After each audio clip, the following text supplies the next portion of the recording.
Hello guys, welcome to Throne Academy. நம்ம இன்னைக்கு இந்த வீடியோ பதிவுல தமிழ்நாட்டில் சமூக மாற்றங்கள் அப்படின்ற ஒரு லெசன் தான் ஃபுல்லாவே பார்க்க போறோம். சரிங்க சார், இந்த லெசன் வந்து எவ்வளவு கொஸ்டின் எக்ஸ்பெக்ட் பண்ணலாம், இதுல என்னென்ன டாபிக்லாம் இருக்குன்னு ஃபர்ஸ்ட் பார்த்துலாம் பாருங்க.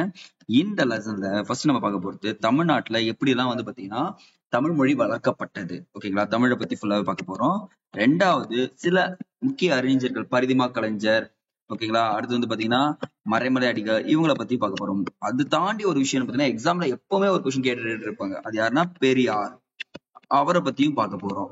சார் இதெல்லாம் விடுங்க சார், நீதி கட்சின்னு ஒண்ணு இருக்கு சார், அடிக்கடிக்கு அந்த கட்சியில இருந்து ஒரு கேள்வி கேட்டுட்டே இருக்காங்க சார். அப்ப நீதி கட்சி பத்தியும் நம்ம என்ன பண்ண போறோம், இங்க பாத்துற போறோம். அப்புறம் பெண்களுடைய பங்கு, பெண்கள் எப்படி பங்காற்றுனாங்க அப்படின்றதையும் பார்ப்போம். அதுக்கப்புறம் தொழிலாளர் அமைப்பு எப்படி இருந்துச்சுன்றதையும் இங்க பார்ப்போம். அப்ப எக்ஸாம் பாயிண்ட் ஆஃப் வியூல இந்தியா லெவல்ல சில சமூக மாற்றங்கள் நடந்திருக்கும். பட் நம்ம டிஎன்பிஎஸ்சி ரிலேட்டடா தமிழ்நாட்டுல என்ன நடந்துச்சு அப்படின்றதுதான் நம்ம இங்க எல்லாமே பார்க்க போறோம். சோ ரொம்ப ரொம்ப இம்பார்ட்டன்ட் பாடம். நீங்க என்ன பண்ணணும்னா ஜஸ்ட் ஃபாலோ பண்ணிட்டே வாங்க. எவ்வளவு உங்களுக்கு கேதர் பண்ண முடியுமோ எக்கச்சக்கமான பாயிண்ட்ஸ் நான் கொடுத்துட்டே இருக்கேன். ஸ்டார்ட் பண்ணிடலாம். பாருங்க, ஒரு 19ஆம் நூற்றாண்டு ஒரு கதை மாதிரி கேளுங்களேன். 19ஆம் நூற்றாண்டின் பிற்பகுதியில் ஐரோப்பியர்கள் இந்திய துணைக்கண்டத்தை ஃபுல்லாவே என்ன பண்றாங்க, அரசியல் அதிகாரத்தை கொண்டுடுறாங்க. புதிய வருவாய் திட்டங்களை அறிமுகப்படுத்தினாங்களா, நம்ம சொல்லியிருப்போம். ஜமீன்தாரி முறை, ரயத்வாரி முறை, மகள்வாரி முறைன்னு சொல்லிட்டு 3 முறை அறிமுகப்படுத்தாங்க. அது இல்லாம நிறைய விஷயங்கள் கொண்டு வந்தாங்க. சிவில் சர்வீஸ் எக்ஸாம் ரிஃபார்ம் வந்து எல்லாமே கொண்டு வந்து என்ன பண்ணிட்டாங்க, அவங்களுடைய கட்டுப்பாட்டுல இந்தியாவுக்கு கொண்டு போயிட்டாங்க. பட் ஆனா இந்த இன்பிட்வீன் கேப்ல இந்தியாவில படித்த இளைஞர்கள் இருப்பாங்கல்ல, அவங்க கிட்ட சில மாற்றங்கள் வந்துருச்சு. இவங்களுடைய ஆட்சி முறை சரியா இருக்கா, எதுக்காக அடிமைப்படுத்துறாங்க அப்படின்னு சொல்லிட்டு. ஆனா சில கருத்துக்கள் ஒத்து போச்சுங்க. ஏன்னா ஆங்கில கல்வி முறை தான் என்ன ஆயிடுச்சுன்னு பாத்தீங்கன்னா, சமூகத்தில் நடந்த ஈவல்ஸ் சொல்லக்கூடியது, சில தீய சடங்குகள்லாம் இருக்கும். அந்த சடங்குகளுக்கு எல்லாருக்குமே ஒழித்து கட்டினது இந்த ஆங்கில கல்வி முறை தான் சொல்லிட்டு சொல்றாங்க. அப்போ நவீன இந்தியாவின் சமய சமூக சீர்திருத்த இயக்கங்களுக்கு வழிகொலியதுன்னு சொல்லிட்டு சொல்றாங்க இந்த படித்த இளைஞர்கள் மத்தியில, கற்றறிந்தவர்கள் மத்தியில. அதான் சொல்றாங்க பாத்தீங்கன்னா இந்திய மறுமலர்ச்சி என அடையாளம் காணப்பட்டதுன்னு சொல்லிட்டு இருக்காங்க. அப்ப பாத்தீங்கன்னா இந்த இந்திய மறுமலர்ச்சியில ஒரு முக்கியமான சில விஷயங்கள் இருக்கு பாருங்க. மனிதநேயம், மனிதநேயம் என்னும் சித்தாந்தம், அப்புறம் சமூக வாழ்வு, அறிவு ஆகிய துறைகளோடு சில விஷயங்களை சேர்த்துக்கிறாங்க. மொழி, இலக்கியம், தத்துவம், இசை, ஓவியம், கட்டிடக்கலை அனைத்துமே பாத்தீங்கன்னா படைப்பாற்றலை தூண்டுச்சு. எல்லாமே இருக்கிற ஒரு விஷயத்த என்ன பண்றாங்க, புதுசா புதுப்பிச்சு கொடுக்கவும் ஆரம்பிச்சிடுறாங்க. சரிங்க சார், அப்ப தமிழ் மறுமலர்ச்சி எப்படி உருவாச்சுன்னு பாத்தீங்கன்னா, தமிழ் மொழி மற்றும் கலாச்சாரம் அவர்களின் அடையாளமாக காணப்பட்டதுன்னு சொல்லிட்டு பாத்தீங்கன்னா அது தென்னிந்தியாவில தான் சொல்லலாம். உண்மையாவங்க மற்ற எல்லா இடத்துலயும் இதுல வந்து சிறப்பாவே இருந்துச்சுன்னு சொல்றாங்க. ஏன்னா எல்லா மொழிகளை காட்டிலும் தமிழ் மொழிக்கு என்ன சில சிறப்புகள் இருக்கு தெரியுங்களா. ஒரு பொருளுக்கு பல அர்த்தங்கள் கொண்டது எதுன்னு பாத்தீங்கன்னா தமிழ் மொழி தான் சொல்றாங்க. அப்போ ஐரோப்பியர்கள் வந்துட்டாங்க இந்தியாவுக்குள்ள. ஐரோப்பிய மொழிகளிலே ஐரோப்பிய மொழிகளை தவிர அந்த அச்சிடப்பட்ட மொழிகள்ல முதல் ஏறிய மொழி எதுனா தமிழ் தாங்க. நோட் பண்ணுங்க, ஃபர்ஸ்ட் பாயிண்ட். அப்ப பேப்பர்ல ஃபர்ஸ்ட் அச்சிடப்பட்ட மொழி எதுன்னு சொல்லிட்டு கேட்டாங்கன்னா நீங்க என்ன சொல்லணும், தமிழ் தான். வேற எந்த மொழியும் அவங்க அச்சிடல. இதெல்லாம் நம்மளதெல்லாம் எப்படி இருந்துச்சு அப்ப இந்த காலத்துல, குகைகள்ல இருந்திருக்குமா, ஓலைச்சுவடிகள்ல இருந்திருக்குமா, வேற என்ன பண்ணிருப்பாங்க, அந்த துணிகள்ல எழுதிருப்பாங்களா. ஆனா பேப்பர்ல ஃபர்ஸ்ட் ஐரோப்பிய அவங்களுக்கு தெரியும் தமிழ் மொழியோட சிறப்பு. அப்போ தம்பிரான் என்ற வணிகம் எனும் தமிழ் புத்தகம் கோவாவில் வெளியிடப்பட்டது சொல்றாங்க. Second point. 1578ஆம் ஆண்டு தம்பிரான் வணக்கம் எனும் தமிழ் புத்தகம் கோவாவில் வெளியிடப்பட்டது. அதுக்கப்புறம் தேர்ட் பாயிண்ட் பாருங்க, ரொம்ப ரொம்ப இம்பார்ட்டன்ட். பலமுறை கொஸ்டின் கேட்டிருக்காங்க இந்த கேள்வி. 1709 முழுமையான அச்சகம், ஒரு அச்சகத்தை நிறுவுறாரு யாருன்னா சிகன் பால்கு என்பவரால் தரங்கம்பாடியில் ட்ரங்க் பார் இருக்கு பாத்தீங்களா, அந்த இடத்துல தான் நிறுவப்பட்டது. தேர்ட் பாயிண்ட் ரொம்ப ரொம்ப இம்பார்ட்டன்ட். அப்போ முதல்ல அச்சிடப்பட்ட மொழி எது, தமிழ். தம்பிரான் வணக்கம் தான் வந்து பாத்தீங்கன்னா புத்தகம் கோவாவில் வெளியிடப்பட்டது. மூன்றாவது பாயிண்ட் பாருங்க, சிகன் பால்கு என்பவரால் தரங்கம்பாடியில் முழுமையான அச்சகம் ஒன்று நிறுவப்பட்டதுன்னு சொல்லிட்டு சொல்றாங்க. தொடக்க காலத்துல தமிழ் நூல்களான திருக்குறள் ஃபர்ஸ்ட் வந்து வெளியிடப்பட்டதுங்க. எப்பன்னா பாத்தீங்கன்னா 1812ஆம் ஆண்டு வெளியிடப்பட்டது. இக்காலத்துல தான் பாத்தீங்கன்னா பழமையான செவ்வியல் இலக்கியங்களும் வெளியிடுறதுக்கு பல அறிஞர்கள் என்ன பண்றாங்க, வெளிவராங்க. இது தமிழ் மட்டும் தான் போட்டா போதுமா, பத்தாது, எல்லா நூல்களும் வெளியிடலாம் அப்படின்னு சொல்லிட்டு வராங்க. அதுல முக்கியமா சில 3 பேர் சொல்றேன், அவங்களை மட்டும் நோட் பண்றீங்களா. குறிப்பிட்ட நபர்கள்ல சி.வை. தாமோதரனார், இவருடைய காலம் அப்படி நோட் பண்ணி வைங்க. அப்புறம் உ.வே. சாமிநாதர் போன்றவர்கள் தமிழ் செவ்வியல் இலக்கியங்களை மீண்டும் கண்டறிவதற்காக தங்கள் வாழ்நாள் முழுவதும் செலவு வைக்கிறாங்க. சரிங்களா. அதுவே முக்கியமா அந்த சி.வை. தாமோதரனார் இருக்கா பாத்தீங்களா, அந்த பனை ஓலைகள்ல நூல்கள் எழுதப்பட்டிருக்குமா கையால. அந்த நூல்களை எடுத்து தமிழ் இலக்கியம், இலக்கணம் அப்படி நூல்களை என்ன பண்றாரு பாத்தீங்கன்னா பதிப்பிக்கிறார். ஓலைச்சுவடில என்ன பண்றாரு, நான் கையில எழுதி கொடுக்குறேன் அப்படின்னு சொல்லிட்டு கொடுத்துருக்காரு. அவர் பதிப்பித்த நூல்களில் முக்கியமான நூல்கள் பாத்தீங்கன்னா தொல்காப்பியம், நோட் பண்ணிட்டே வாங்க, வீரச்சோழியம், இறையனார், அகப்பொருள், இறையனார் அகப்பொருள், இலக்கண விளக்கம், கலித்தொகை மற்றும் சூளாமணி ஆகியவை அடங்கும். அவர் என்ன பண்றாரு பாருங்க, ஓலைச்சுவடியில் இருக்கிறது அனுப்புற கையாலே எழுதி பதிப்பிச்சிருக்காருன்னு சொல்றாங்க. அதை தாண்டி ஒரு விஷயம் பாத்தீங்கன்னா, தமிழ் அறிஞர் மீனாட்சி சுந்தரனாரின் மாணவர் ஒருத்தர் இருக்காரு. அவர் பேர் தான் வந்து பாத்தீங்கன்னா உவே சாமிநாதர். அவர் என்ன சொல்றாருன்னா, செவ்வியல் தமிழ் இலக்கிய நூல்களான, இதுதாங்க ரொம்ப ரொம்ப இம்பார்ட்டன்ட், மேட்ச் த ஃபாலோயிங்ல கேட்பாங்க கொஸ்டின்ஸ். சீவக சிந்தாமணி, இயர் போடுங்க 1887, இயர் நோட் பண்ணிட்டே வாங்க. பத்துப்பாட்டு, சிலப்பதிகாரம், புறநானூறு, வெண்பா மாலை, மணிமேகலை, ஐங்குறுநூறு, பதிற்று பத்து ஆகிய நூல்களை என்ன பண்றாரு, அவரும் வெளியிடுறதுக்கு முயற்சிகளை மேற்கொண்டிருக்காருன்னு சொல்றாங்க. அப்போ நமக்கு டிஎன்பிசி ரிலேட்டடா தமிழ் அறிஞர்கள் மீனாட்சி சுந்தரனாரின் மாணவர்கள் ஒருவர் யாருன்னு பாத்தீங்கன்னா உவே சுவாமிநாதர். இவர் எந்தெந்த ஆண்டுகள்ல எந்தெந்த நூல்களை வெளியிட்டிருக்காருன்னு சொல்லிட்டு நோட் பண்ணி வைங்க போதும். நெக்ஸ்ட், இப்படி பண்ணிட்டே இருக்கிறப்ப என்ன பண்றாரு பாத்தீங்கன்னா, 1816 புனித ஜார்ஜ் கோட்டையில் கல்லூரியை ஒன்றை நிறுவியவர் யாருன்னு பாத்தீங்கன்னா FW எலிஸ். இவர் தான் வந்து பாத்தீங்கன்னா ஃபர்ஸ்ட் இது இந்த நோட் பண்ணுங்க. FW எலிஸ்ன்றவர் தான் நிறுவுறாரு. தென்னிந்திய மொழிகளிலே அவர் சொல்ற ஒரு விஷயம்னா, தனிப்பட்ட மொழி குடும்பத்தை சார்ந்தவை பத்தினா சொல்றாரு. தென்னிந்திய மொழிகள் தனிப்பட்ட மொழி குடும்பத்தை சார்ந்தவன் ஃபர்ஸ்ட் பாயிண்ட் சொல்றாரு. இவை இந்தோ ஆரிய குடும்ப மொழிகளோடு தொடர்பு இல்லாதவை என்ற கோட்பாட்டை உருவாக்கியவர் அவர் தாங்க. ஃபர்ஸ்ட் பாயிண்ட் என்ன சொல்றாருன்னா, இது வந்து தென்னிந்திய மொழிகள் தனி குடும்பத்தை சார்ந்தவை, அவங்க எந்த மொழியோட ஒப்பீடு பார்க்க முடியாது. அதே மாதிரி இந்தோ ஆரிய குடும்ப மொழிகளோடு தொடர்புடையவை கோட்பாட்டை உருவாக்கிறாரு. ஆனா அதுக்கப்புறம் ஒருத்தர் ராபர்ட் கால்டுவெல் அப்படின்ற ஒருத்தர் வந்து என்ன பண்றாருன்னா, திராவிட அல்லது தென்னிந்திய மொழிகள் ஒப்பிட்டு இலக்கணம் என தலையிடப்பட்ட நூலில் இக்கோட்பாட்டை 1886 விரிவுபடுத்துறாரு. என்ன சொல்றாருன்னா, ஒரே லைன் தாங்க, திராவிட மொழிகளுக்கிடையில் நெருக்கமான ஒப்புமை இருப்பதையும் அப்படியான ஒப்புமை சமஸ்கிருதத்தில் இல்லை என்பதையும் நிறுவினார். கரெக்டா பாருங்க. நீங்கம்மா இந்தியா எப்படி இருக்குன்னு வச்சுக்கோங்க, இப்படியே எடுத்துவாங்க. ஒடிசால இருந்து, ஆந்திரால இருந்து, கர்நாடகால இருந்து தெலுங்கு வரைக்கும், தமிழ் வரைக்கும் பாருங்களேன். இங்க கேரளா பேசுறவங்க இருப்போம், இங்க தமிழ் பேசுறவங்க இருப்போம், இந்த இடத்துல ஆந்திரா பேசுறவங்க இருப்பாங்க, இங்க தெலுங்கு தமிழ் எல்லாமே இருப்பாங்க. இவங்க எல்லா பாஷையும், கன்னடா பேசுறவங்க இருப்பான். இவங்க எல்லா பாஷையும் ஈஸியா புரிஞ்சுக்கலாமா பாருங்க, அவங்க என்ன சொல்ல வராங்கன்னு புரிஞ்சுக்கலாமா? அதுதான் இங்க சொன்னார். திராவிட மொழிகளிடையே நெருக்கமான ஒரு தொடர்பு இருக்கணும், ஆனா சமஸ்கிருதம் புரிஞ்சுக்கவே முடியாது, ஒரு மொழியோட தொடர்பு படுத்த முடியாதுன்னு சொல்லிடுறாரு. அப்பதான் சொல்றாங்க, திராவிட மொழிகள் முன்னாடியே தோன்ற மொழிகள், தொன்மையான மொழிகள் என்று சொல்லிட்டு இவர் நிலையநாட்டுறாரு கால்டுவெல். சரிங்க சார், இதை தாண்டி ஒரு விஷயம் பாத்தீங்கன்னா, இக்காலகட்டத்தை சேர்ந்த தமிழ் அறிஞர்கள், அப்புறம் திராவிட சமத்துவம் மற்றும் சமஸ்கிருதம், ஆரியம், பிராமணம் எல்லா இடத்துக்கும் இடையே வந்து பாத்தீங்கன்னா வேறுபாடுகள் காணப்பட்டது. ஆனா தமிழ் மொழியே திராவிடர்களின் மொழி என வாதிட ஆரம்பிச்சிடுறாங்க. தமிழ் மொழிதான் திராவிடர்களின் மொழின்னு சொல்லிட்டு எல்லாருமே பேச ஆரம்பிச்சிருந்து சொல்றாங்க. அப்போ சமூக வாழ்வில் சாதிகள் இல்லை, பாலின வேறுபாடு இல்லை, சமத்துவம் நிலைபெறும் வாதிட ஆரம்பிச்சிடறாங்க திராவிடத்துல. அதே மாதிரிதான் தமிழ்நாட்டில் திராவிட உணர்வு தோன்றி வளர்வதற்கு தமிழ் மலர்ச்சி பங்களிப்பை செய்தது அப்படின்னு சொல்லிட்டு ஆரம்பிக்க போறோம் இப்பதான். அப்ப தமிழ் மொழியோட சிறப்பை பாருங்களேன், நீங்க என்ன யோசிச்சு பாருங்க. இந்தியாவில இந்த ஒரு லைன் எனக்கு எப்பவுமே ரொம்ப பிடிக்கும். கல் தோன்றா முள் தோன்றா காலத்தில் முன் தோன்றிய மூத்த குடி என் தமிழ் கொடி ஆகும் அப்படின்னு சொல்லுவாங்க. சின்ன வயசுல படிச்சதுங்க, எப்படின்னா ஒரு 7வது 6வது படிக்கிறப்ப படிச்சது. அந்த லைன் உள்ள வர்றதுக்கு ஒரே காரணம் என்னன்னா, அந்த மொழியோடைய சிறப்புன்னு எனக்கு தெரியாது, அவங்க சொல்லி கொடுத்த வாத்தியார் தான். ரொம்ப ரொம்ப பிடிச்ச ஒரு வார்த்தை, அதுதான் இங்க என்ன பண்றாங்க பிரதிபலிக்குது. சரிங்களா? அதுக்கப்புறம் பாருங்க, இச்சிந்தனைகளால் பி சுந்தரனாரால் 1855-97 எழுதப்பெற்ற மனோன்மணியம் என்றும் நாடக நூலில் இடம்பெற்றுள்ள தமிழ் மொழி வாழ்த்து பாடலில் மெய்ப்பிக்கப்பட்டதுன்றாங்க. இப்ப மனோன்மணியம் என்னும் நாடக நூலில் எழுதியவர் யாருன்னா பி சுந்தரனார்னு சொல்லிட்டு ஞாபகம் வச்சுக்கோங்க, மற்றபடி எதுவும் தேவையில்லை. அடுத்தது, இது நிறைய இன்ஃபர்மேஷன் கொடுத்துருப்பாங்க. சரி, இவங்க மட்டும்தான் பாத்தீங்கன்னா நிறைய நூல்களை வெளியிட்டாங்க, மத்தவங்க யாரும் வெளியிடலன்னா வெளியிட்டு இருக்காங்க. அதுவும் நம்ம பார்த்துட்டு சாமி திருவிக்காவும் பார்க்கலாம். இந்த இடத்துல பரிதிமா கலைஞர் பார்க்க போறோம், மறைமலையடிகள் பார்க்க போறோம், சுப்பிரமணிய பாரதி, வையாபுரி, கவிஞர் பாரதிதாசன். நீங்க என்ன பண்றீங்கன்னா, இந்த இடத்துல அவங்களுடைய ஆண்டுகளை எழுதுன்னு பாக்குறோம். அவங்கலாம் எந்தெந்த ஆண்டுகள் இருந்து இடைப்பட்டாங்க. ஏன்னா மேட்ச் த ஃபாலோவிங்ல உங்களுக்கு அவருடைய ஆண்டுகள் கேட்டாங்கன்னா நீங்க மறந்துடக்கூடாது. டிஎன்பிசி எப்படி என்ன கேட்கட்டும், ஆனா உங்களுக்கு என்னன்னா எல்லாத்தையுமே நான் அடிப்பேன் அப்படின்ற அளவுக்கு நீங்க தயாராயிட்டீங்கன்னா நீங்க தான் கெத்தா இருப்பீங்க. சரிங்களா? இதே எழுதுவீங்க சார். இது மட்டுமா சார், சில வந்து பாத்தீங்கன்னா பௌத்தத்திற்கு புத்துயிர் அளித்த தொடக்க கால முன்னோடிகளான சிங்காரவேலர்னு ஒருத்தர் இருக்காருங்க. அவர் என்ன பண்றாரு, காலன சக்தியை எதிர்கொள்வதற்கு பொது உடைமைவாதத்தையும் சமத்துவத்தையும் வளர்க்க ஆரம்பிச்சிருக்காரு. அப்ப சிங்காரவேலர் தான் வந்து பாத்தீங்கன்னா பொது உடைமையும் சமத்துவத்தையும் வளர்த்த ஆரம்பித்தாருன்னு சொல்லிட்டு முற்காலத்துல தெரிய ஆரம்பிச்சுது. அது மட்டும் இல்லாம அயோத்திதாசர், ஈவே ராமசாமியும் சமூக ரீதியாகவும் உரிமைகள் மறுக்கப்பட்ட மக்களுக்கு என்ன பண்றாங்க பாத்தீங்கன்னா பாடுபடுறாங்க அப்படின்னு சொல்லிட்டு சொல்றாங்க. இப்ப நம்ம என்ன பண்ண போறோம்னா 1 by 1 பார்க்கணும், யார் யாரு என்னென்ன பண்ணாங்க, எந்தெந்த பாயிண்ட்ஸ் நமக்கு எக்ஸாம் உதவும் அப்படின்றத ஜஸ்ட் அப்படி ஸ்டோரி பேஸ்ல கேட்டுக்கிறோம். சரிங்களா?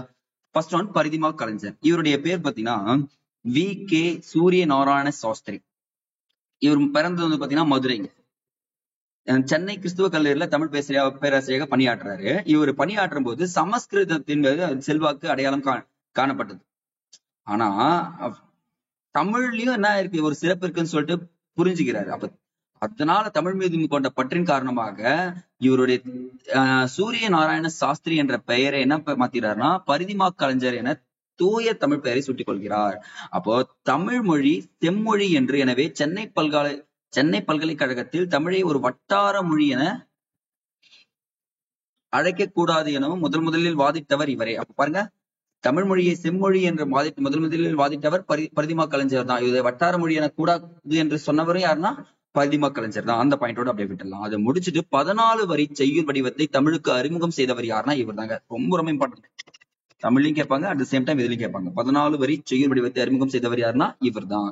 மேலும் இவர் நாவல்கள், நாடகங்கள், அதிக எண்ணிக்கையில அறிவு கட்டுரைகள் எல்லாமே அறிவியல் கட்டுரைகள் எல்லாத்தையும் எழுதி கொடுத்திருக்காரு. பட் ஆனா இவர் ஒரு டிஸப்பாயின்மெண்ட் என்னன்னு பாத்தீங்கன்னா 33 வயசுல இவர் என்ன பண்றாருன்னா மரணம் அடைஞ்சிடுறாரு. இளம் வயதிலே மரணம் அடைஞ்சதால இவருடைய நிறைய விஷயங்கள் தெரிய ஆரம்பிக்கல. பட் ஆனா இவர் கொடுத்த அர்ப்பணிப்பு தமிழுக்கு ரொம்ப ரொம்ப இம்பார்ட்டன்ட். ஏன்னா இவர் ஃபர்ஸ்ட் பாருங்களேன், தமிழ் மொழி வட்டார மொழின்னு சொல்லாத, செம்மொழின்னு சொல்லு அப்படின்னு சொன்னாங்க. அப்பதான் செம்மொழி ஃபர்ஸ்ட் வந்துச்சா? அவ்வளவுதாங்க. கிளாசிக்கல் லாங்குவேஜ்ல தமிழ் தான் ஃபர்ஸ்ட் வந்திருக்குன்றது சொல்றோம். அப்ப எந்த ஆண்டு? 2004. இங்க ஒரு ஜிகே முடிச்சிடலாம் பாருங்க.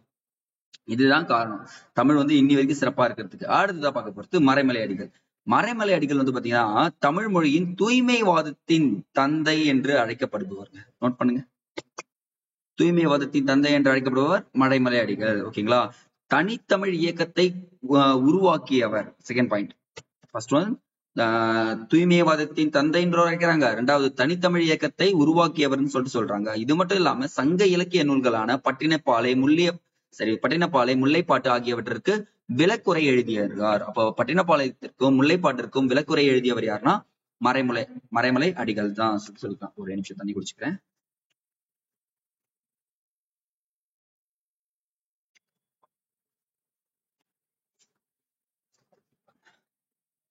அவர் இளைஞராக இருந்தபோது சித்தாந்த தீபிகா எனும் பத்திரிகையில் பணிபுரிந்தார். இதுதாங்க ரொம்ப ரொம்ப இம்பார்ட்டன்ட். நோட் பண்ணுங்க. இளைஞராக இருந்த போது எந்த பத்திரிகையில் பணிபுரிந்தார் கேட்டா என்ன சொன்ன? சித்தாந்த தீபிகா. அது மட்டும் இல்லாம சென்னை கிறிஸ்துவ கல்லூரியில் தமிழ் ஆசிரியராகவும் பணியாற்றியிருக்காரு. பிராமணர் அல்லாதோர் இயக்கத்தின் மீது பற்றுக்கொள்கிறார். ஆமா, பிராமணர் அல்லாதோர் இயக்கம், அதை பத்தி நம்ம சொல்லலாம். சரிங்களா? அவருடைய ஆசிரியர்கள் பாத்தீங்கன்னா 2 பேர் எழுதுங்க. டி. சுந்தரனாரார் அப்புறம் சோமசுந்தர நாயக்கர் ஆகிய இருவரும் அவருடைய வாழ்க்கையில் முக்கிய செல்வாக்கை செலுத்தியவர்கள் சொல்றாங்க. பாருங்க, இவரை பத்தி தெரிஞ்சுக்கன்னா ஒரு 3 இன்ஃபர்மேஷன். ஃபர்ஸ்ட் பாயிண்ட் பாருங்க, தூய்மைவாதத்தின் தந்தை என்று அழைக்கப்படுபவர். செகண்ட் பாயிண்ட், தனித்தமிழ் இயக்கத்தை நடத்தியவர், உருவாக்கியவர் இவர் தான். சித்தாந்த தீபிகாவில் பணியாற்றினார்னு சொல்றாங்க. இவருடைய தமிழாசிரியராக கிட்டத்தட்ட சென்னை கிறிஸ்துவ கல்லூரியில் பணியாற்றி இருக்காரு. அதை தாண்டி ஒரு விஷயம் என்னன்னு பாத்தீங்கன்னா இவருடைய ஆசிரியர்கள் பி. சுந்தரனாரா, சோமசுந்தர நாயக்கர், இவங்க 2 பேருமே பாத்தீங்கன்னா முக்கிய செல்வாக்கு செலுத்தியவர்கள் சொல்றாங்க. அப்ப தனித்தமிழ் இயக்கம்னா என்னங்க சார்? தூய தமிழ் வார்த்தைகளை பயன்படுத்துவதும் சமஸ்கிருதத்தின் செல்வாக்கு தமிழ் மொழியிலிருந்தும் அகற்றப்படுவதை மறைமலருக்கு ஊக்குவித்தார். இதுதாங்க தனித்தமிழ் இயக்கம். உங்களை கொஸ்டின் கேட்டாங்கன்னா இதுதாங்க நீங்க சொல்லணும். அவங்க ஆரம்பிச்சதே அதுதான் ஆரம்பிச்சாங்க. அப்போ முழுக்க தமிழை பத்தி மட்டும் தான் ப்ரொமோட் பண்ண ஆரம்பிக்கிறாங்க. அது முக்கியமா மறைமலை அடிகளின் மகள் பேர் வந்து பாத்தீங்கன்னா நீலாம்பிகை. நோட் பண்ணுங்க, இது கொஸ்டின் ப்ரீவியஸ் இயர்ல கேட்டிருக்காங்க. நீலாம்பிகை இவ்வியக்கம் உருவாக்கப்பட்டதில் முக்கிய பங்கு வகித்தவர் இவர் தான். சரி, இவர் தமிழ் மேல் பண்ற பற்றின் காரணமாக வேதாச்சலம் எனும் தனது பெயரை தூய மொழியில் மறைமலை அடிகள், தூய தமிழ்ல என்ன பண்ணிடுறாரு? மறைமலை அடிகள் என பெயர் சுட்டுக் கொடுக்கிறார். அப்ப வேதாச்சலம் என்ற பெயரை என்னன்னு மாத்திக்கிறாரு? மறைமலை அடிகள்னு சொல்லிட்டு வச்சுக்கிறாரு. அப்போ ஞான சாகரம் எனும் பத்திரிகையில் அறிவுக்கடல் என பெயர் மாற்றம் செய்யப்பட்டது. இது ஒரு பாயிண்ட் பண்ணுங்க. மொத்தம் 4 பாயிண்ட் சொல்றேன். ஃபர்ஸ்ட் பாயிண்ட் பாருங்க, நீலாம்பிகை தனித்தமிழ் இயக்கத்துல உருவாக்கத்துல ஃபர்ஸ்ட் ஹெல்ப் பண்றாங்க. வேதாச்சலம் என்ற பெயர் என்ன மாத்திக்கிறாங்க? மறைமலை அடிகள் என்று மாத்திக்கிறாங்க. ஞான சாகரம் என்ற பத்திரிகையை என்ன பெயர் மாத்துறாரு? அறிவுக்கடல் என்ற பெயர் மாத்துகிறார். இது செய்யப்பட்டது மட்டும் இல்லாம அவருடைய சமரச சன்மார்க்க சங்கம் எனும் பொது நிலைக்கழகம் என்று பெயரிடப்பட்டது. சமரச சன்மார்க்க சங்கம் எனும் நிறுவனம் எப்படி பெயரிடப்பட்டது? பொதுநிலை கழகம் என பெயர்பட்டப்பட்டது. அப்போ தமிழ் மொழி சொற்களுக்குள் புகுந்துவிட்ட சமஸ்கிருத மொழி சொற்களுக்குங்களா அகராதியை தொகுத்தவர் யாருன்னு கேட்பாங்க. இதான் கொஸ்டின். நோட் பண்ணுங்க, இதுல இருந்து இது வரைக்கும் கொஸ்டின். இது ஒரு பெரிய question.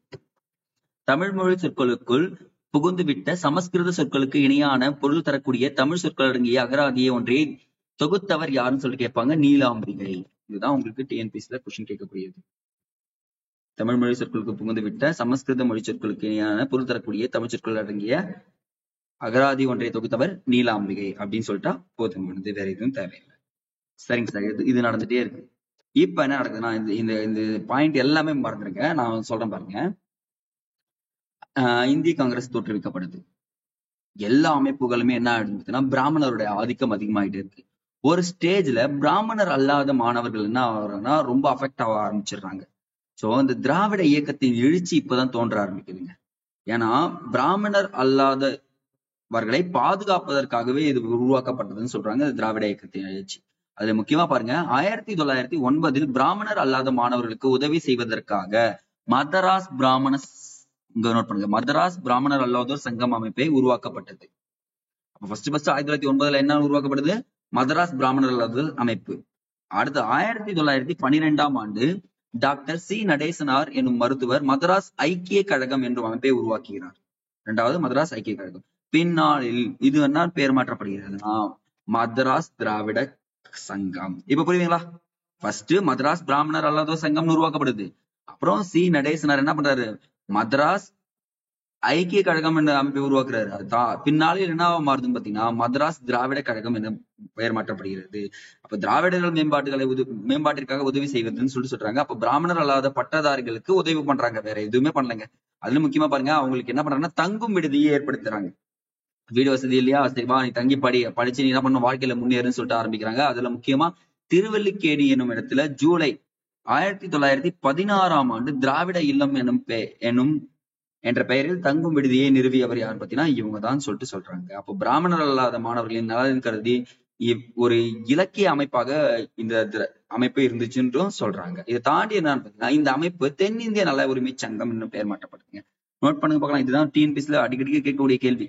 1916 November 20 doctor Natesanar, sir பிட்டி தியாகராயர், டி.எம். நாயர் மற்றும் அலுமேலு மங்கை தாயார் அம்மாள் அவங்க எல்லாமே சேர்ந்து என்ன பண்றாங்கன்னா 30 பேர் சேர்ந்து பிராமணர் அல்லாத தலைவர்கள் கொண்டு தென்னிந்திய நல உரிமை சங்கத்தை உருவாக்குறாங்க. அப்போ 1916 நவம்பர் 20 தான் என்ன பண்றாங்க சவுத் இந்தியன் லிபரல் ஃபெடரேஷன் என்ற அமைப்பை உருவாக்குறாங்க. இதுதான் பின்னாளில் என்ன ஆகுதுன்னு பாத்தீங்கன்னா ஜஸ்டிஸ் பார்ட்டின்னு சொல்லக்கூடிய நீதி கட்சியா உருவெடுக்குது. அதுல முக்கியமா பாருங்க, இதே சமயம் 1914 டிசம்பர்ல விக்டோரியா பொது அரங்கில் நடைபெற்ற கூட்டம் ஒன்றில் பிராமணர் அல்லாதோர் அறிக்கையும் வெளியிடப்படுது. அப்போ அவங்க என்னன்னா பிராமணர் அல்லாதோருக்காக அவங்களுக்காகவும் போராடுறாங்க, தங்களுடைய கருத்துக்களையும் வெளியிட ஆரம்பிக்கிறாங்க. அப்போ என்ன தேவைப்படும்? கருத்துக்களை வெளியிடனா நியூஸ் பேப்பர்ஸ் தேவைப்படுமா பாருங்க. அப்போ ஒரு 4 நியூஸ் பேப்பர், சரி ஒரு 3 நியூஸ் பேப்பர் எடுக்கிறாங்க. அந்த 3 நியூஸ் பேப்பர்ல திராவிடன் தமிழ்ல எழுதுறாங்க. நோட் பண்ணுங்க இதை பாயிண்ட். ஜஸ்டிஸ் என்றது ஆங்கிலத்தில், தெலுங்குல பாத்தீங்கன்னா ஆந்திர பிரகாசிகா அப்படின்ற ஒரு பத்திரிகையில வெளியிடுறாங்க. 3 பத்திரிகை வெளியிட்டிருக்காங்க இந்த அமைப்பை கொண்டு. சரிங்களா? ஃபர்ஸ்ட் பாத்தீங்கன்னா திராவிடன் தமிழ்லயும், ஜஸ்டிஸ் ஆங்கிலத்திலும், ஆந்திர பிரகாசிகான்றது தெலுங்குல. ஆந்திரானா தெலுங்குன்னு ஞாபகம். இந்த பத்திரிகை வெளியிடுறாங்க. இந்த பத்திரிகை மூலமா என்ன பண்றாங்கன்னா அவங்களுடைய கொள்கைகளை பரப்புறாங்க, அவங்க அச்சீவ்மெண்ட்ஸ் பரப்ப ஆரம்பிச்சாங்க. ஆனா இந்த மாகாண அரசுகளில் இரட்டை ஆட்சி முறையை அறிமுகம் செய்யறாங்க. இந்த மான்டேகோ செம்ஸ்போர்ட் ரீஃபார்ம் சொல்லிட்டு 1919ஆம் ஆண்டு கொண்டு வராங்க. இந்த மாகாணங்களில் என்ன பண்றாங்க பாத்தீங்கன்னா இரட்டை ஆட்சி முறையை கொண்டு வர்றாங்க. அப்போ இந்த இடத்துல பாத்தீங்கன்னா ஜஸ்டிஸ் பார்ட்டி போட்டி போடுறாங்க. நான் எலெக்ஷன்ல பார்ட்டிசிபேட் பண்றேன். அந்த டைம்ல பாருங்க ரவுலட் சட்டம் போடப்பட்டிருக்குமா? இங்க எழுதுறான். ரவுலட் சட்டம் போடப்பட்டிருக்குமா? ஜாலியன் வாலாபாக் நடந்திருக்குமா? அப்ப என்ன சொல்லிருப்பாங்க? நான் கோஆபரேஷன் மூவ்மெண்ட் அனௌன்ஸ் பண்ணுவாங்களா? இதன் காரணமாக என்ன பண்றாங்கன்னா இந்தியன் நேஷனல் காங்கிரஸ் பார்ட்டிசிபேட் பண்ண மாட்டாங்க இந்த தேர்தல்ல. ஆனா யார் பார்ட்டிசிபேட் பண்ணுவாங்கன்னா மதராஸ் மாகாணத்துல ஜஸ்டிஸ் பார்ட்டிஸ் பார்ட்டிசிபேட் பண்ணுவாங்க.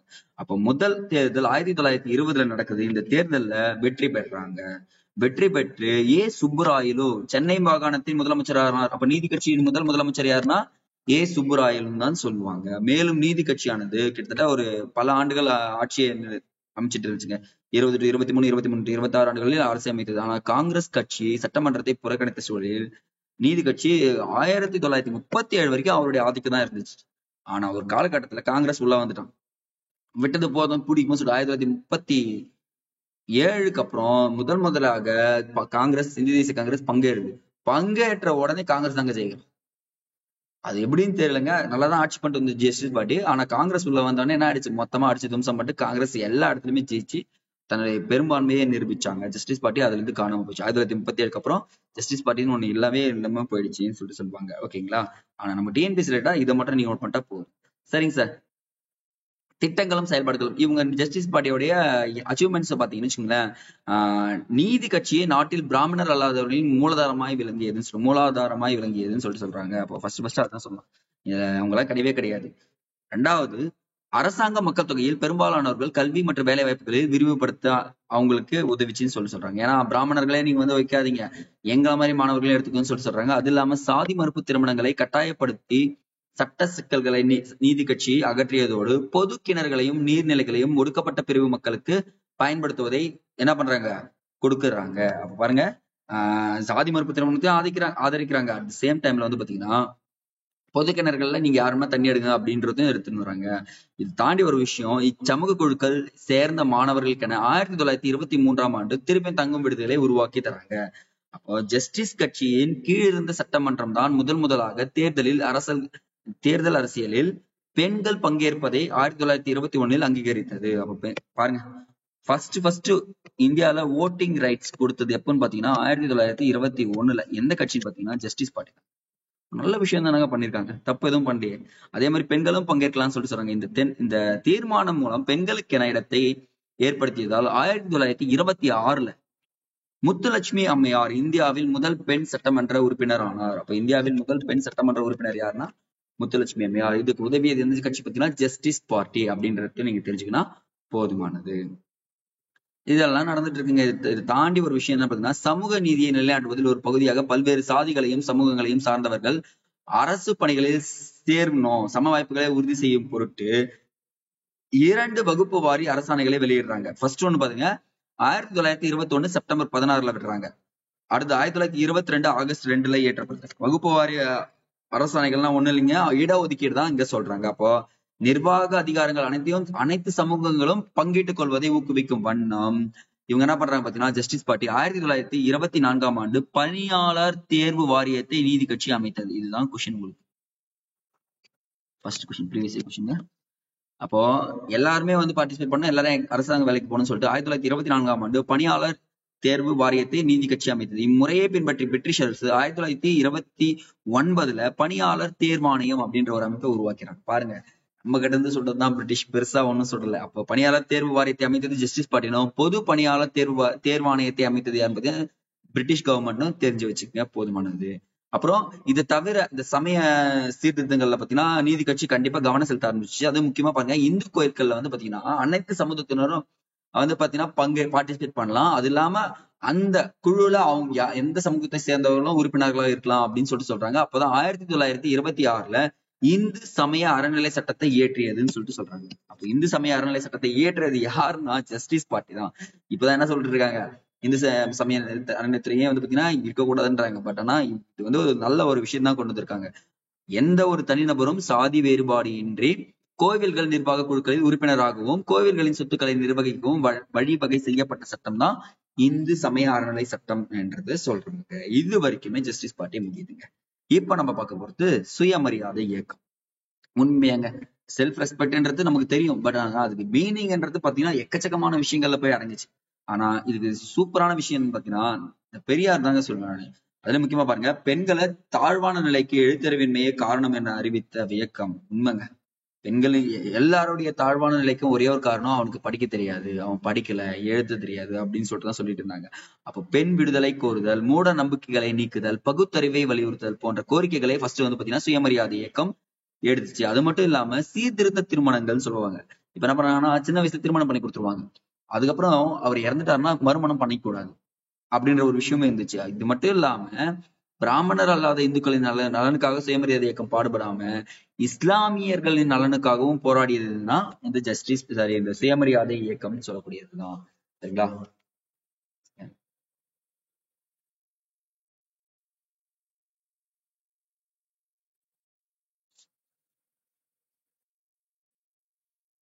இதுல வந்து பாத்தீங்கன்னா ஃபர்ஸ்ட் ஒன் பெரியார். இது வந்து பிசி கொஸ்டின், எஸ்ஐ கொஸ்டின்ஸ்ல எக்ஸ்பெக்ட் பண்ணக்கூடிய கொஸ்டின். பெரியார் வந்து பாத்தீங்கன்னா ஈரோட்டை சேர்ந்த செல்வந்தர் வணிகர் வந்து பாத்தீங்கன்னா வெங்கடப்பர் சின்னத்தாயம்மாள் இவர்களுக்கு பிறந்தவர். இப்ப திடீர்னு கேட்கலாம் பெரியாரின் அம்மா பெயர் என்னன்னு சொல்லிட்டு கேட்கலாம், அவருடைய அப்பா பெயர் என்னன்னு சொல்லிட்டு பிசிஎஸ்ஐல கேட்பாங்க. பட் நீங்க நம்ம தெரிஞ்சு வச்சுக்கோங்க, மிஸ் பண்ற கூடாது. இவருடைய ஸ்டோரி சொல்றேன் கேட்டுக்கங்க. இவர் வந்து எப்படி சொல்றது, ஒரு நல்ல ஒரு மிடில் கிளாஸ்ல ஒரு செல்வந்தர் சொல்லக்கூடிய செல்வந்தரா பிறந்திருக்காரு. ஓரளவுக்கு படிச்சிருப்பாரு. படிச்சுட்டு விவாதங்கள் பண்ணுவாரு. யாருன்னா ஒரு விவாதம் எடுத்து வைக்கிறியா, நான் பண்ண ரெடி வா, நீ என்ன சொல்ற, கோயிலுக்குள்ள போலான்றியா, நான் போக கூடாதுன்றேன், சாமிதான் காப்பாத்துறியா, நான் காப்பாத்தாதுன்ற அப்படின்னு சொல்லிட்டு விவாதங்களை பயங்கரமா பண்ணிட்டு இருப்பாரு. ஒரு காலத்துல வீட்டை விட்டு வெளியே போயிடுவாரு. போயிட்டு வாரணாசி அந்த ஒவ்வொரு இடத்துல காசி வாரணாசி ஒவ்வொரு இடத்துல போய் சுத்தி பார்த்துட்டு வர்றப்போ அவருக்கு ஒரு விஷயம் தோன்ற ஆரம்பிச்சு. யாருமே வந்து குடும்பத்தை பார்க்கல, எல்லாருமே சாமியாரா வந்து சுத்திட்டு இருக்கான், வேலைக்கும் போக மாட்டான் அப்படின்ற ஒரு கருத்து அவர் உள்ள வந்துச்சு. அது மட்டும் இல்லாம ஒரு குறிப்பிட்ட காலத்துல வராரு வீட்டுக்கு வந்த உடனே அவருக்கு யோசிக்குது, இந்து சமயத்தின் மீது இந்த நம்பிக்கை சுத்தமா போயிடுச்சுங்க அவருக்கு. ஓகே, இதுக்கப்புறம் வந்து பாத்தீங்கன்னா நம்ம உழைச்சாதான் சாப்பாடு அப்படின்ற ஒரு விஷயத்தை அவர் கொண்டு வந்துருக்காரு. அப்ப சுயநலமற்ற பொது சேவைகளுக்கு தொலைநோக்கு பார்வையும் வேணும்னு சொல்லிட்டு சொன்னவர் யாருன்னு பாத்தீங்கன்னா பெரியார் தாங்க. அப்ப இவர் என்ன பண்றாருன்னா, நிறைய விவாதிச்சு பண்ணி உழைச்சா உனக்கு சாப்பாடு, சாமி கும்பிட்டாலாம் சாப்பாடு கிடையாதுன்னு சொன்ன முதல் அவர் தாங்க. உண்மையா நல்ல ஒரு விஷயம் தான். அப்பதான் ஈரோட்டின் நகர சபை தேர்தல் தலைவர் பதவிக்கு வருதுங்க. அதுல பல பதவிகளையும் அவர் வகித்திருக்காருன்னு சொல்றாங்க. அது மட்டும் இல்லாம தமிழ்நாடு காங்கிரஸ் கமிட்டியின் தலைவராகவும் பெரியார் பதவியை வகிச்சிருக்காரு. அப்பதான் என்ன பண்றாருன்னா, கோவில் நுழைவு உரிமை குறித்து தீர்மானம் ஒன்றை முன்மொழிந்தவர் யாருன்னா இவர் தான். ஏன்னா எல்லா மக்களும் கோயிலுக்குள்ள போலாம், எல்லாரும் வழிபடலாம் அப்படின்ற ஒரு நல்ல விஷயத்த கொண்டு வந்துட்டு இருக்காங்க. அப்ப பாருங்க, இதே மாதிரி என்ன ஆச்சுன்னா கேரளால கோவிலை சுற்றி உள்ள வீதிகளில நுழைவது மறுக்கப்பட்டது. யாருக்கு? பெரியாருக்கு. ஏன்னா இங்க வைக்கோம் என்ற இடத்துல என்ன ஆயிடுச்சுன்னா, குறிப்பிட்ட மக்களை வந்து பாத்தீங்கன்னா உள்ளெல்லாம் அனுப்பாத, அவங்களை இது உள்ள வந்து என்ன பண்ண போறோம், வெளியே நிக்க வைங்க அப்படின்னு சொல்லிட்டு சொல்றாங்க. பட் என்ன ஆயிடுச்சுன்னா, இந்த இடத்துல மதுரையை சேர்ந்த ஜார்ஜ் ஜோசப் இந்த இடத்துல உள்ள போய் தொடக்கத்துல பயங்கர எதிர்ப்பு தெரிவிக்கிறாரு.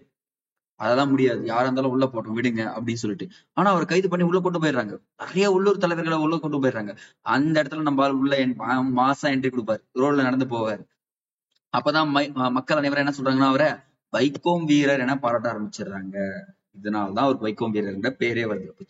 கேரளாவில் நடந்த ஒரு மிகப்பெரிய கோவில் நுழைவு போராட்டத்தை நல்லபடியா முடிச்சு அவங்களுக்கு சாதகமா பண்ணி கொடுத்தா வைக்கோம் வீரர் பெருமிட்டார். ஆனா இதே சமயத்துல சேரன்மா தேவி குருகுலம் சொல்லிட்டு ஒரு குருகுலம்.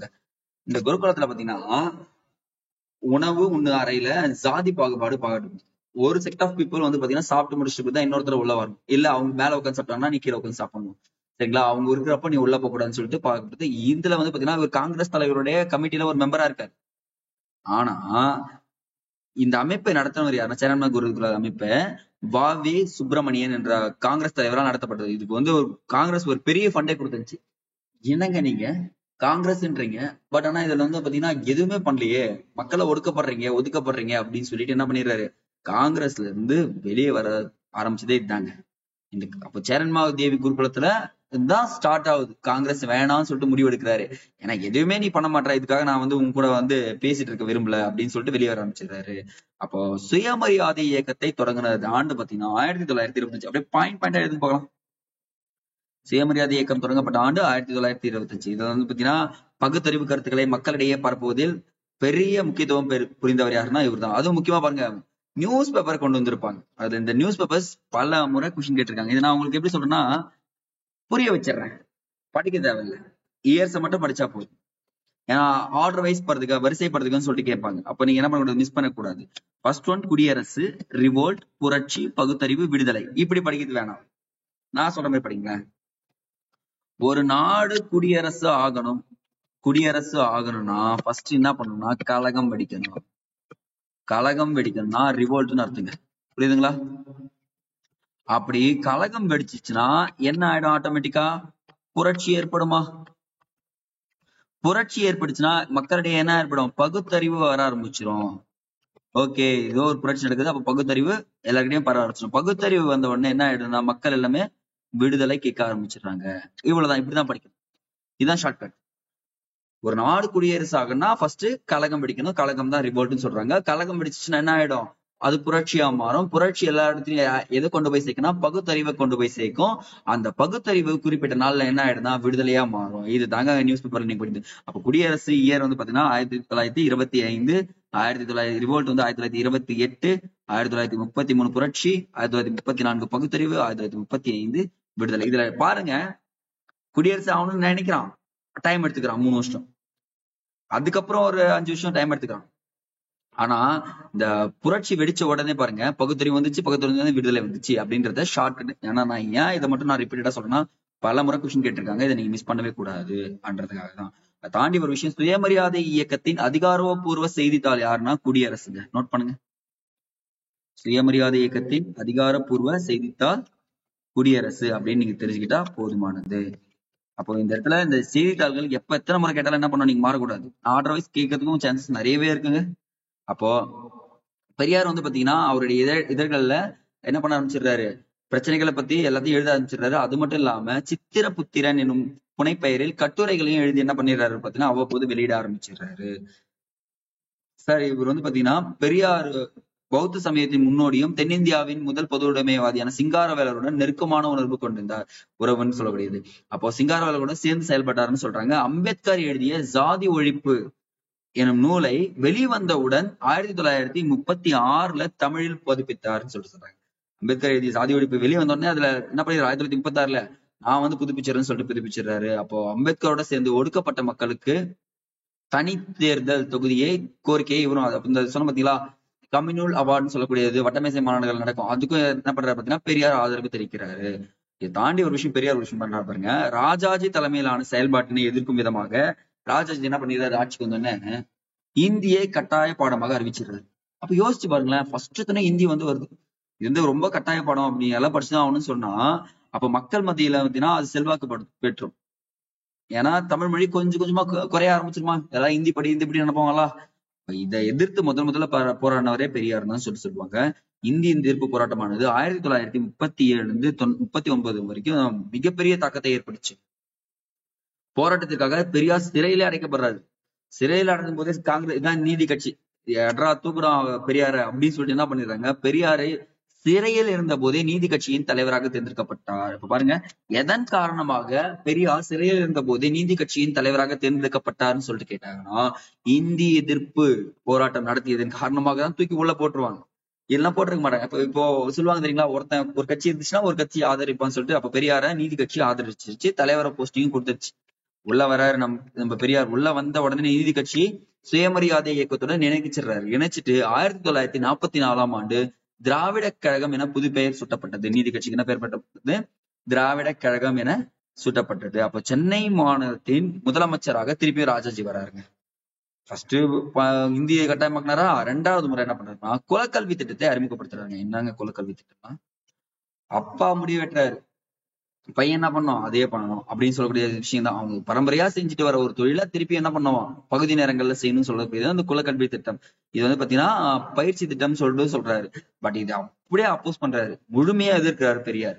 ஏன்னா இது வந்து ரொம்ப ரொம்ப தப்பு, இந்த தப்பை நீ பண்ணனா அவன் கடைசி வரைக்கும் அடிமையா தான் இருப்பான்னு சொல்லிட்டு சொல்றாரு. பட் இதன் காரணமாகவே பெரியார் பெரிய போராட்டம் நடத்துறாரு. இந்த போராட்டத்தின் விளைவா ராஜாஜி என்ன பண்றாரு பாத்தீங்கன்னா பதவி விலகிறாரு.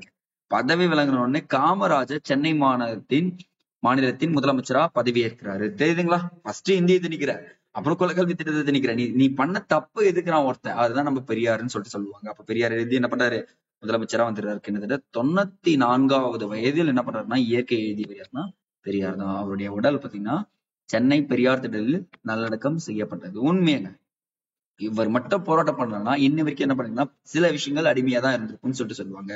அப்ப பெரியார் ஒரு பெண்ணியவாதி அப்படின்றாங்க. ஏன்னா ஆணாதிக்க சமூகத்தை விமர்சித்ததில் பெரியார் ஒரு முக்கிய பங்குன்னு சொல்லுவோம். ஏன்னா இப்போ வரைக்குமே பேட்ரியாட்டிக்கல் சொசைட்டியில் தான் நம்ம ஓரளவு உண்மையை ஒத்துக்கணுங்க. நல்லா ஞாபகம் வச்சுக்கோங்க, எப்பவுமே நம்ம யாரையுமே அடிமைப்படுத்தக்கூடாது.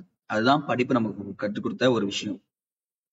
இவர் என்ன பண்றாருன்னா 1929 முதல் சுயமரியாதை மாணவர்களில் கலந்துக்கின்னு பெண்கள் மோசமான நிலையை எப்படிலாம் இருக்காங்க, பெண்களுக்கு எப்படி விவாகரத்து பெறணும், அந்த விவாகரத்து பெறறதுக்கும் அவங்களுக்கு உரிமை இருக்கு, அதே மாதிரி அவங்களுக்கு மறுமணம் செய்து கொள்வதற்கும் உரிமை இருக்கு அப்படின்னு சொல்லிட்டு எல்லா இடத்துலயும் பேசுற பெண்ணியம் மட்டும்தான் பேசிட்டு இருக்காரு. அப்ப திருமணம் செய்து கொடுப்பது என்ற வார்த்தையை மறுத்துடுறாரு.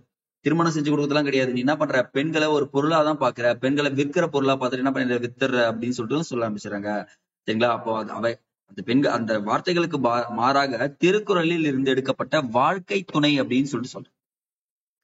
அப்ப திருமணம் செஞ்சு கொடுன்னு சொல்லிட்டு சொல்லக்கூடாது. வாழ்க்கை துணையே நம்ம தேடுறோம் அப்படின்னு சொல்லிட்டு வார்த்தையை பயன்படுத்த எல்லார்கிட்டையும் கேட்டுருக்கிறாரு. இப்ப பாருங்க, இப்ப கூட பாருங்களேன், பொண்ணு பார்க்க போறோம்னு சொல்லிட்டு சொல்லுவாங்க. பட் அப்படி சொல்லக்கூடாது. என்ன சொல்லணும்னா, வாழ்க்கை துணையிடம் செல்கிறேன் அப்படின்னு சொல்லிட்டு சொல்ல ஆரம்பிச்சிருங்க. இன்னும் கொஞ்சம் நல்லாவே இருக்கும். அப்போ பெண்ணியம் குறித்து பெரியார் எழுதிய மிக முக்கியமான நூல் என்னன்னு பாத்தீங்கன்னா, பெண் ஏன் அடிமையானால். நோட் பண்ணுங்க. அப்ப பெண் ஏன் அடிமையானால் அப்படின்ற செய்தித்தாளை எழுதியவர் யாருன்னா இவர்தான். சரிங்களா? அப்ப பெண்களுக்கு சொத்துரிமை வழங்கப்பட வேண்டும். பாருங்களேன், இன்னொரு விஷயம் கொண்டு வர்றாரு. பெண்களுக்கு சொத்துரிமையில மறுக்கப்படுது. சொத்துரிமையில உனக்கு உரிமையெல்லாம் கட்டலன்னு சொல்லிட்டு. ஆனா சொத்துரிமையை என்ன பண்றாரு பாத்தீங்கன்னா, வாங்கி கொடுத்தவர் யாருன்னா இந்த பெரியார்னு தான் சொல்லுவாங்க. அப்போ 1989 தமிழக அரசு மாற்றங்களை விரும்பி சீர்திருத்தவாதிகளின் கனவை நனவாக்கும் வகையில் 1989 தமிழ்நாடு இந்து வாரிசு உரிமை திருத்த சட்டத்தை அறிமுகம் செய்தது. நோட் பண்ணுங்க. 1989 தமிழக அரசு மாற்றங்களை விரும்பி 1989 தமிழ்நாடு இந்து வாரிசு இந்த சட்டத்தின் மூலமா என்ன சொல்றாங்க, பெண்களுக்கும் சொத்தில் உரிமை உண்டு அப்படின்னு சொல்லிட்டாங்க. இப்ப வரைக்குமே பெண்கள் யாருன்னா இருந்தீங்கன்னா உங்களுடைய சொத்துல நீங்க உரிமையை கோர்றது தப்பே கிடையாது. உரிமை இருந்தா கோருங்க, தயவு செஞ்சு விட்டுறாதீங்க அப்படின்றத நானும் சொல்றேன். அடுத்து வந்து பாத்தீங்கன்னா, பெரியார் முடிச்ச உடனே இரட்டைமலை சீனிவாசன் காஞ்சிபுரத்துல பிறந்தவருங்க. இவரை பத்தி பயங்கரமா சொல்லிட்டே போனோம். ரொம்ப ரொம்ப எப்படி சொல்றது, குரல் வந்து அப்படி இருக்குமா, நான் படிச்ச வரைக்குமே கணீர்னு பேசக்கூடிய ஒருத்தரம். இரட்டைமலை சீனிவாசன் காஞ்சிபுரத்துல பிறந்து இந்த ஒடுக்கப்பட்ட மக்களின் சமூக நீதி, சமத்துவம், சமூக உரிமைகளை எல்லாத்துக்குமே போராடியவர் யாருன்னா இவர் தான். இவர் தன்னலமற்ற சேவைக்காக இவருக்கு 3 பட்டங்கள் கொடுக்கப்படுது. ராவ் சாஹிப் 1926, ராவ் பகதூர் 1930, திவான் பகதூர் 1936. இந்த 3 பட்டங்களும் பாத்தீங்கன்னா சிறப்பு பெயர் கொண்டவர் யாருன்னா இதுதான் கொஸ்டின். இது வந்து ஆல்ரெடி கொஸ்டின் கேட்டிருக்காங்க, குரூப் 1ல கேட்டிருந்தாங்க. ராவ் சாஹிப், ராவ் பகதூர், திவான் பகதூர் என்ற பட்டங்களை கொண்டவர் யாருன்னு சொல்லிட்டு இந்த இடத்துல இரட்டைமலை சீனிவாசன் தான். அப்புறம் இவருடைய சுயசரித நூலான வெளியிடப்படுது. அது பாத்தீங்கன்னா ஜீவிய சரித சுருக்கம். ஜீவிய சரித சுருக்கம் 1939 வெளியிடப்படுது. இந்நூல் முதலாக எழுதப்பட்ட சுயசரிதை நூலாகும். முதலாக எழுதப்பட்ட சுயசரிதை நூல்னா இந்த நூல் தான் சொல்றாங்க. அப்ப தீண்டாமை கொடுமைகளை அனுபவித்த இரட்டைமலை சீனிவாசன் மக்களின் முன்னேற்றத்திற்காக உழைக்கிறாரு. ஒரு சபையை உருவாக்குறாருங்க. 1893 என்னன்னா ஆதி திராவிட மகாஜன சபை. பல முறை கேட்டாங்க பாருங்க. திராவிட மகாஜன சபை அயோத்திதாசர். ஆதி திராவிட மகாஜன சபை யாரு? இரட்டைமலை சீனிவாசன் 1893 உருவாக்கினார். அப்போ இந்த கூட்டமைப்பை உருவாக்கி என்ன பண்றாரு, அவங்களுக்கு நல்லது செய்யணும்னு சொல்றாரு. அது மட்டும் இல்லாம அம்பேத்கர் கூட ஒன்றா இருந்து ரவுண்ட் டேபிள் கான்ஃபரன்ஸ் கேள்விப்பட்டிருக்கீங்களா? வட்டமேசை மாநாடு, முதல் மற்றும் 2ஆம் வட்டமேசை மாநாடுகளில் கலந்து கொண்டவர் யாருன்னா இவர் தான். முதல் மற்றும் 2ஆம் வட்டமேசை மாநாடுகளில் கலந்து கொண்டவர் யாருன்னா இரட்டைமலை சீனிவாசன். 3வது ஒரு விஷயம் பண்றாரு பாருங்க. 1932 பூனா ஒப்பந்தம் கையெழுத்திடப்படுது. யாருக்குன்னு பாத்தீங்கன்னா காந்திக்கும் அம்பேத்கருக்கும் நடுவுல போடப்படுது. அப்போ கையெழுத்திட்டது காந்தி பக்கம் ஒரு 2 பேர் நிற்பாங்க, இவங்க பக்கம் ஒரு 2 பேர் நிற்பாங்க. அதுல இரட்டைமலை சீனிவாசனும் MC ராஜாவும் நிற்பாங்க அம்பேத்கர் பக்கத்துல. இந்த பக்கம் வந்து பாத்தீங்கன்னா சர்தார் வல்லபாய் பட்டேல் நிற்பாரு. ஓகேங்களா? அப்போ எக்ஸாம் பாயிண்ட் ஆஃப் வியூல பூனா ஒப்பந்தம் 1932 காந்திக்கும் அம்பேத்கருக்கும் நடந்தது. பூனா ஒப்பந்தத்தில் கையெழுத்திட்டவர்களில் ஒருவர் யாருன்னு கேட்டாங்கன்னா இரட்டைமலை சீனிவாசனும் ஒருவர் அப்படின்றத தெரிஞ்சுக்க. சரிங்களா? அடுத்து இவர் ரொம்ப ரொம்ப முக்கியங்க. மயிலை சின்னத்தம்பி ராஜா, அதான் MC ராஜா. இவரை பத்தி தான் நம்ம சொன்னோம் ஈஸியா. இந்த ஒடுக்கப்பட்ட வகுப்பை சேர்ந்தவர்கள் தலைவர்களில் முக்கியமான கருதப்படுபவர் யாருன்னா இவர் தான். தென்னிந்திய நல உரிமை சங்கத்தை நீதி கட்சியை உருவாக்கியவர்கள்ல இவரும் ஒரு பங்கு இருக்குன்னு சொல்றாங்க. முக்கியமா சென்னை மாகாணத்தில் ஒடுக்கப்பட்ட வகுப்பில் இருந்து சட்ட மேலவைக்கு தேர்ந்தெடுக்கப்பட்ட முதல் உறுப்பினர் யாருன்னா இவர் தாங்க. பல முறை கேட்கப்பட்ட கேள்வி. சென்னை மாகாணத்தில் ஒடுக்கப்பட்ட வகுப்பில் இருந்து சட்ட மேலவைக்கு தேர்ந்தெடுக்கப்பட்ட முதல் உறுப்பினர் யாருன்னா MC ராஜா தான் சொல்லுவாங்க. இவர் சென்னை சட்டசபையில் நீதி கட்சியின் துணை தலைவராகவும் செயல்பட்டாருன்னு சொல்றாங்க. இவர் என்ன ஒரு அமைப்பை உருவாக்கி இருக்காருன்னு நோட் பண்ணுங்க. இது ப்ரீவியஸ் கொஸ்டின். 1928 அகில இந்திய ஒடுக்கப்பட்டோர் சங்கம், அகில இந்திய ஒடுக்கப்பட்டோர் சங்கம் என்ற அமைப்பை உருவாக்கி நீண்ட காலம் தலைவராக பதவியேற்ற ஒரு அமைப்பை உருவாக்குறது பெரிய விஷயம் கிடையாது. அந்த அமைப்புக்கு நீண்ட காலமா தலைவராக இருக்காரு பாத்தீங்களா, அது ஒரு பெரிய விஷயம் தான். MC ராஜா அவ்வளவு நல்ல விஷயங்களை பண்ணியிருக்காருன்றத சொல்றாங்க. சரிங்க சார், இது நடந்துட்டே இருக்கிறப்போ ஏன் சார் தொழிலாளர்கள் வந்து பாத்தீங்கன்னா சண்டை போட ஆரம்பிச்சிடுறாங்க அப்படின்னு பாத்தீங்கன்னா, இதை படிக்காதீங்க, கதை கேளுங்க. முதல் உலக போர் நடக்குது. அப்ப என்ன ஆயிடுச்சுன்னா, போர்க்கால தேவைகளை நிறைவு செய்வதற்காக தொழிலாளர்கள் டக்கு டக்கு டக்குன்னு பணியில வந்து சேருங்கன்றாங்க. இந்த போர் முடிவடைந்த பொண்ணு என்ன ஆச்சுன்னா, போருடைய தேவைகள் குறைய ஆரம்பிச்சிச்சு. ஓகே, இதுக்கப்புறம் நம்ம இந்த தேவையெல்லாம் வேணாம்னு சொல்லிட்டு தொழிலாளர்கள் ஆட்குறைப்பு செய்யப்படுறாங்க. நீ எல்லாம் கிளம்பு இப்போ உற்பத்தி செய்யப்படுதுன்னா, அதிகமா உற்பத்தி தேவைப்படுதுன்னா ஆட்கள் இருப்பாங்க. உற்பத்தி ஓரளவுக்கு அதிகமாயிடுச்சுன்னா என்ன பண்ணுவாங்க, ஒவ்வொரு ஆட்களா நீக்க செஞ்சிருவாங்கல்ல, அந்த மாதிரிதான் பண்ண ஆரம்பிச்சிருங்க.